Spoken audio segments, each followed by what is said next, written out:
दोस्तों नमस्कार, स्वागत है आप सभी का एमसी विश्व में। आई होप आप सभी अच्छे होंगे। दोस्तों आज मैं आपके लिए लेकर आया हूँ सीजीपीएससी प्यून भर्ती परीक्षा 2022 में पूछे गए मैथ्स के कुछ प्रश्न। तो चलिए शुरू करते हैं। तो दोस्तों देखिए, आज का हमारा पहला प्रश्न है 0.3 का गुणन प्रतिलोम क्या होगा। तो दोस्तों इस प्रश्न को सॉल्व करने से पहले हमें ये जानना ज़रूरी है कि गुणन प्रतिलोम होता क्या है। तो मैं पहले आपको वो समझा देता हूँ। तो दोस्तों किसी संख्या का गुणन प्रतिलोम वह संख्या होती है जिसे उस संख्या के साथ गुणा करने पर 1 प्राप्त होता है। ठीक है, अब देखिए हमें 0.3 का गुणन प्रतिलोम याद करना है। तो पहले हम इसको फ्रैक्शन में बदल लेते हैं दोस्तों। तो अगर हम 0.3 को फ्रैक्शन में बदलें तो क्या हो जाएगा, ये हो जाएगा 3/10। ठीक है, अब हम मान लेते हैं कि 3/10 है का गुणन प्रतिलोम बराबर x है ना।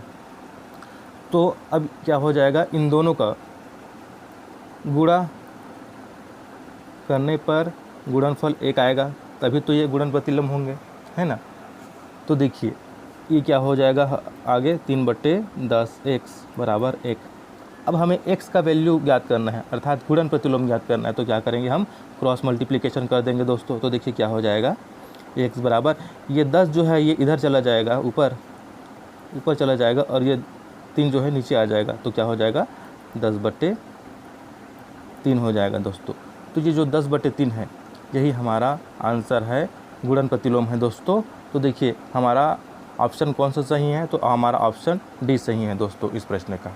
ठीक है, तो चलिए बढ़ते हैं अब अगले प्रश्न पर दोस्तों हमारा अगला प्रश्न है 1/2 का स्क्वायर का होल स्क्वायर 4 का मान क्या होगा।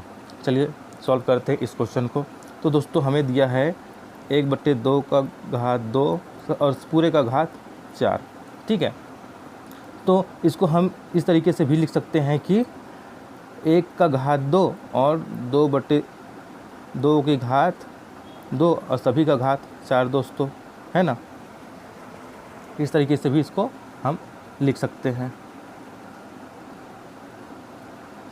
अब देखिए, अब चूँकि देखिए 1 का घात भी 2 है और 2 का घात भी 2 है, तो इसको मैं इस तरीके से लिख सकता हूँ 1/2 दोनों का घात 2 और इन सभी का घात 4। ठीक है, अब हम क्या कर देंगे दोस्तों, ये जो 4 और 2 का गुणा है, जो घात है उनका गुणा कर देंगे। तो क्या हो जाएगा, 1/2 का घात 8 हो जाएगा दोस्तों।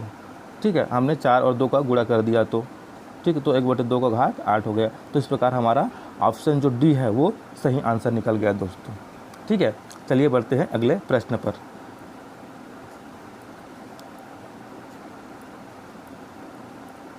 दोस्तों देखिए हमारा अगला प्रश्न है, हमें 729 का वर्गमूल निकालना है। तो वर्गमूल निकालने के लिए दोस्तों हमें 729 का एलसीएम निकालना पड़ेगा, है ना। तो चलिए इसका एलसीएम निकाल लेते हैं। तो देखिए हम इसको 9 से भाग करके देखते हैं। तो क्या हो जाएगा, 9 × 72 और 9 × 9। ठीक है, और देखिए अगर हम 99 में ही 81, तो 81 को 9 से भाग देंगे तो देखिए क्या हो जाएगा, 9 × 81। अब देखिए 9 को एक बार में दे देंगे तो ये हो गया, अर्थात 729 के जो फैक्टर हैं हमें कौन कौन से मिल गए, 9 × 9 × 9। ठीक है, अब हमें चूँकि इसका वर्गमूल निकालना है तो हम इनके जोड़े बनाते हैं दोस्तों। तो देखिए 9 × 9 का जोड़ा बन गया, बट यहाँ पर देखिए 9 जो है वो छूट रहा है, अकेला है। तो 9 को हम क्या लिख सकते हैं, तो इसको हम लिख सकते हैं दोस्तों 3 × 3 लिख सकते हैं। तो इसका भी एक जोड़ा बन जाएगा, है ना। अब देखिए इस जोड़े में से एक एक अंक को हम निकाल लेते हैं। तो देखिए इस जोड़े में से एक 9 को निकाल लिए, फिर गुणा का चिन्ह है तो गुणा का चिन्ह लगा दीजिए। अब देखिए इस 3 और 3 के जोड़े में से एक 3 ले लेते हैं। तो देखिए ये हो गया। अब 9 और 3 का गुणा करने पे हमें प्राप्त होता है दोस्तों 27। तो 27 अर्थात ऑप्शन बी है हमारा सही आंसर इस प्रश्न का। ठीक है, चलिए बढ़ते हैं अगले प्रश्न पर दोस्तों। तो देखिए हमारा अगला प्रश्न है दोस्तों 3/7 + 5/6 का मान क्या होगा। तो इसका मान निकालने के लिए हम यहाँ पर एलसीएम निकालेंगे दोस्तों, अर्थात 6 का गुणा 3 के साथ करेंगे और 7 का गुणा 5 से गुणा करेंगे और 7 और 6 का आपस में गुणा कर लेंगे। चलिए करके देखते हैं। तो देखिए 6 और 3 का गुणा करने पर 6 या 18 प्राप्त होगा, प्लस लगा लीजिए क्योंकि प्लस का साइन है बीच में। और ये 7 और 5 का गुणा करने पर हमें प्राप्त होगा 35, ठीक है, बटे कर लीजिए और 7 छक्के 42 प्राप्त हो जाएगा दोस्तों, ठीक है।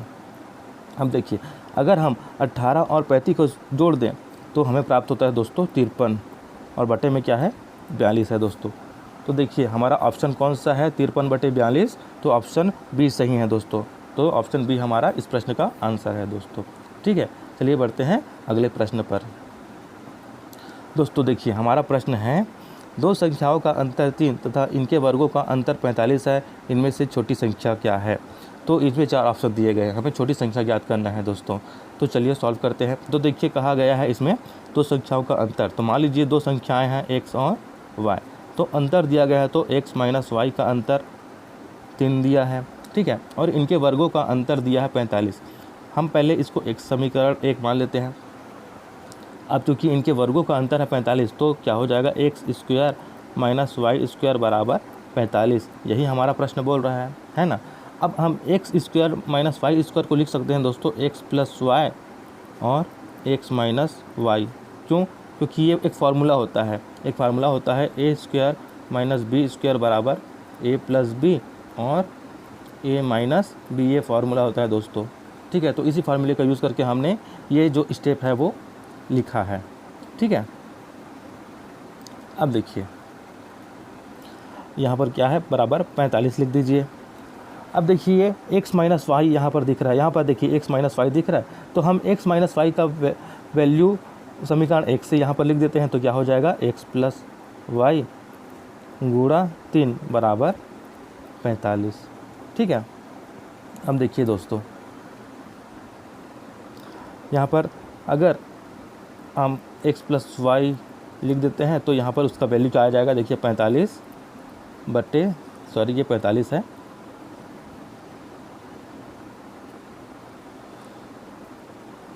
ये 45 बटे 3 हो जाएगा। और हम अगर 45 को 3 से भाग दे दें तो हमें प्राप्त होगा दोस्तों 15, ठीक है। इसको हम समीकरण 2 मान लेते हैं। अब समीकरण 1 को देखिए, समीकरण 1 और समीकरण 2 को देखिए, ठीक है। तो देखिए x प्लस वाई बराबर 15 है समीकरण 2 में और x माइनस वाई बराबर 3 है समीकरण 1 में। तो समीकरण 1 और 2 को जोड़ दीजिए, समीकरण 1 व 2 को जोड़ दीजिए तो क्या हो जाएगा, देखिए ये y और ये y कट जाएगा, बचेगा 2x, ठीक है। और यहाँ पर 15 और 3 18 बचेगा दोस्तों। तो x का वैल्यू क्या निकल आएगा, 2 या 18। अगर हम 18 को 2 से भाग देंगे तो हमें 9 प्राप्त होगा। इस प्रकार से x का वैल्यू हमें पता चल गया दोस्तों। अब इस x का वैल्यू हमें पता चल गया है तो इससे हम y का वैल्यू भी निकाल सकते हैं। तो इस x का वैल्यू हम समीकरण 2 में रख देते हैं दोस्तों, ठीक है। तो देखिए क्या हो जाएगा, 9 प्लस वाई बराबर 15 हो जाएगा। समीकरण 2 में अगर यहाँ पर x की जगह पर हम ये 9 रख दे तो y का मान कितना निकाल गया, 15 माइनस 9 अर्थात 6 दोस्तों, 6, ठीक है। तो देखिए y का मान हमें 6 प्राप्त हो गया, अर्थात हमारा छोटी सी देखिए दो संख्या हमें प्राप्त हुई है, एक 9 प्राप्त हुआ है और एक 6 प्राप्त हुआ है। तो दोनों में से छोटी संख्या कौन सी है, ऑब्वियसली 6 जो है छोटी संख्या है दोस्तों। तो हमारा ऑप्शन सी सही आंसर हो गया दोस्तों। चलिए बढ़ते हैं अगले प्रश्न पर। देखिए हमारा अगला प्रश्न है दोस्तों, यदि समुच्चय A बराबर एलिमेंट्स दिए हैं 4, 5, 6, 7 और 8 तथा समुच्चय B बराबर एलिमेंट्स दिए हैं 5, 7, 9, 11 है, तब हमें A minus B find out करना है दोस्तों। चलिए सॉल्व करते हैं इस क्वेश्चन को, ठीक है। तो दोस्तों इसमें दिए गया है 2 सेट। पहला A सेट दिया गया है, A बराबर है देखिए 4, 5, 6, 7, 8, ठीक है। और सेट B बराबर दिया है हमें 5, 7, 9, 11। हमें निकालना है A माइनस B।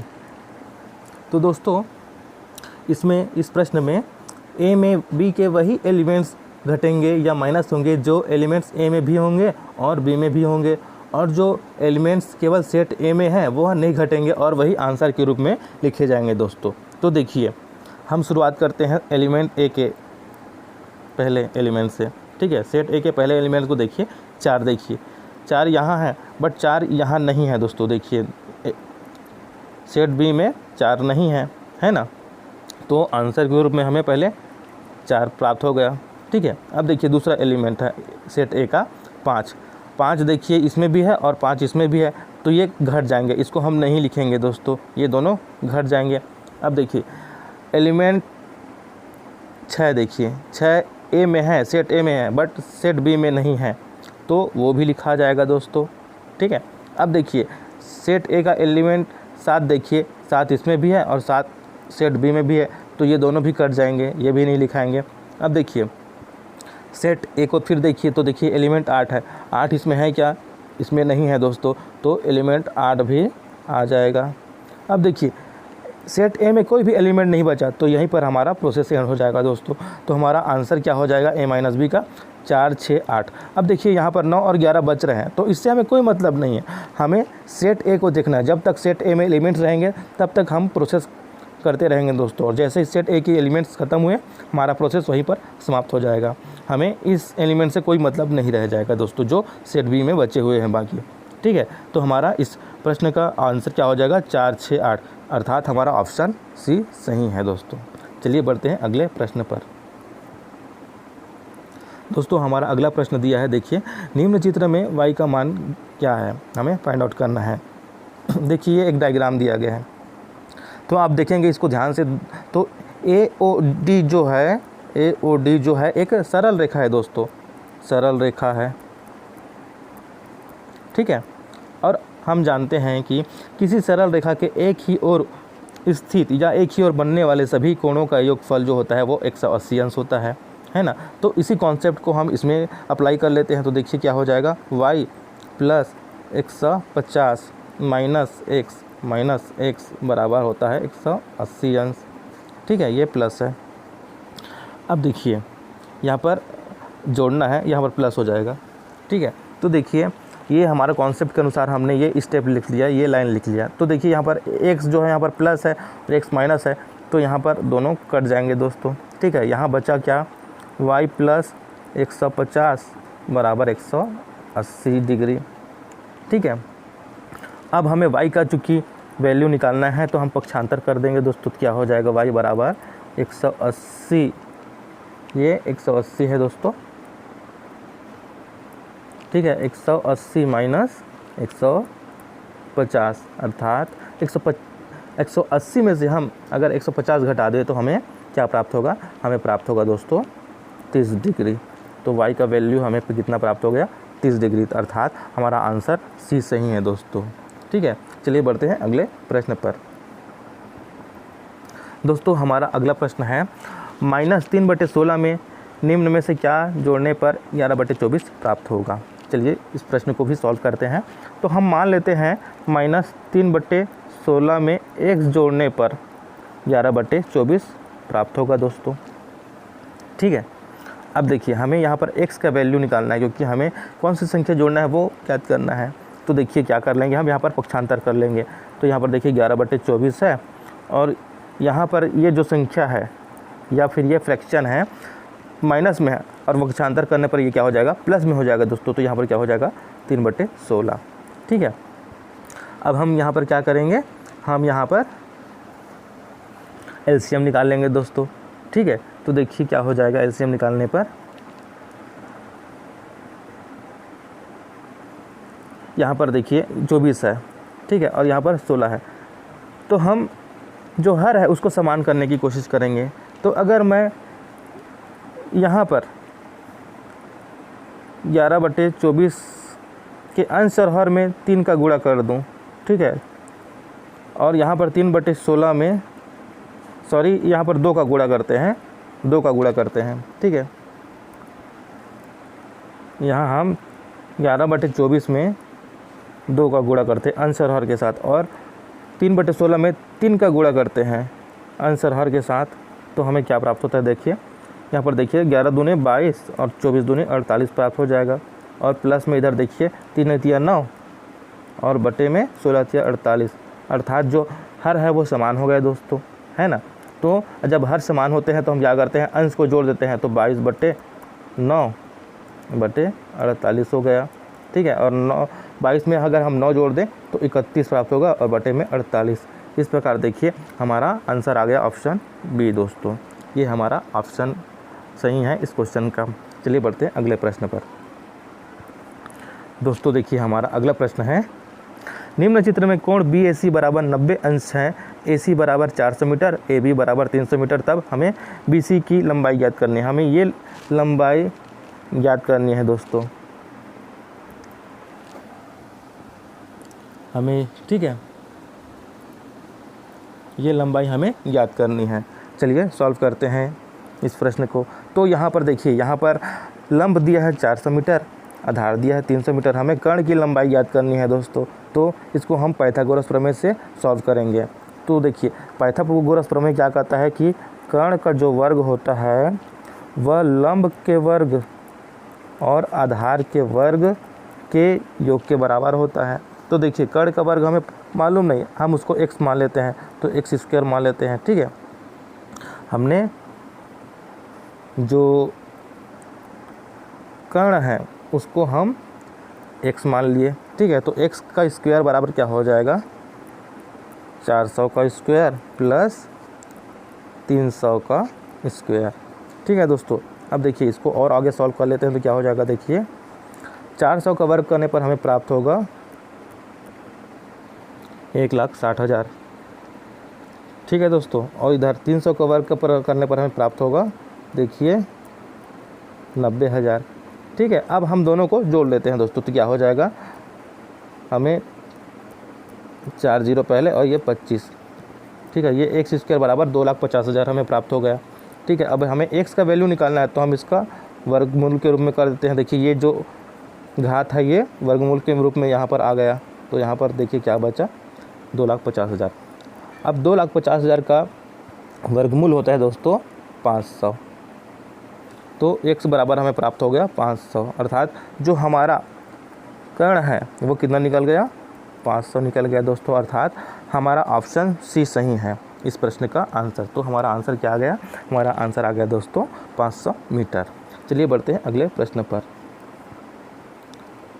दोस्तों हमारा अगला प्रश्न है, एक त्रिभुज के दो कोण 48 अंश तथा 73 अंश है, तब त्रिभुज का तीसरा कोण है। आप जानते हैं कि त्रिभुज के तीनों कोणों का योग होता है 180 अंश दोस्तों। मान लीजिए एक है 48 और दूसरा है 73, ठीक है। हमें निकालना है तीसरा कोण। तो चूँकि त्रिभुज के तीनों कोणों का योग होता है 180 अंश, तो हम तीनों कोणों को जोड़ लेते हैं दोस्तों और उसको 180 अंश के बराबर कर लेते हैं, ठीक है। तो देखिए x यहाँ हो जाएगा। अब देखिए 73 और 48 को जोड़ लीजिए तो क्या हो जाएगा, देखिए 8 3 11, ये कैरी आया कि तो 8 और 4 12, 121, अर्थात बराबर हो गया 180 अंश, ठीक है। अब हमें x का मान निकालना है, अर्थात तीसरा कोण निकालना है, तो हम क्या करेंगे, पक्षांतर कर देंगे, तो फिर देखिए क्या हो जाएगा, 121 आ जाएगा, 180 माइनस 121 हो गया। अब अगर हम 180 में से 121 घटा दे तो हमें प्राप्त होगा दोस्तों 59, ठीक है। हमें क्या प्राप्त हो गया, 59, अर्थात हमारे इस प्रश्न का आंसर हो गया ऑप्शन डी। ऑप्शन डी है इस प्रश्न का आंसर दोस्तों, ठीक है। चलिए बढ़ते हैं अगले प्रश्न पर। दोस्तों हमारा अगला प्रश्न है, ए तथा बी के बीच 20 मिठाई 2:3 के अनुपात में बांटी गई है, तब बी को कितनी मिठाई मिलेगी। चलिए सॉल्व करते हैं इस प्रश्न को। दोस्तों आप जानते हैं कि यहाँ पर दिया गया है 2:3, तो 2:3 का मतलब है टोटल अनुपात कितना हो गया, 5, ठीक है दोस्तों। ए को 2:2 भाग मिला है और 3 को मिला है 3 भाग, तो टोटल कितना भाग हो गया, टोटल 5 भाग हो गए दोस्तों, है ना। और ये जो 5 भाग है ये किसके बराबर है, ये बराबर है 20 मिठाई के, ठीक है, 20 मिठाई के बराबर है। तो एक भाग किसने बराबर हो जाएगा दोस्तों, तो ये हो जाएगा 20/5, अर्थात 4 हो जाएगा। एक इकाई किसके बराबर होगा, 4 के, ठीक है। तो हमें निकालना है बी की, अर्थात बी ने कितना भाग प्राप्त किया है, 3 भाग, तो बी का हो जाएगा 3 भाग, तो 3 गुणा 4 अर्थात 12 दोस्तों।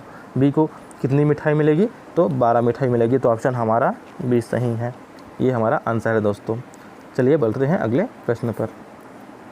दोस्तों हमारा अगला प्रश्न है x square minus 5x plus 6 का x बराबर 3 पर मान क्या होगा, हमें ये निकालना है दोस्तों। चलिए सॉल्व करते हैं। तो यहाँ पर x square minus 5x plus 6 दिया है, इसमें हम x बराबर 3 रख देते हैं दोस्तों। ठीक है, तो x बराबर 3 रखने पर देखिए क्या प्राप्त होता है, 3 का स्क्वायर माइनस 5 गुणा 3 प्लस 6।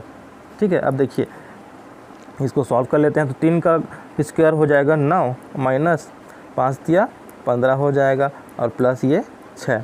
ठीक है, अब देखिए यहाँ पर अगर हम 9 और 6 को जोड़ दें तो क्या हो जाएगा, 15 प्राप्त होगा, और ये क्या है माइनस 15 अर्थात 0। 15 में से 15 को घटाने पर हमें 0 प्राप्त होता है दोस्तों। तो हमारा इस प्रश्न का आंसर हो गया 0, अतः हमारा ऑप्शन ए सही है दोस्तों।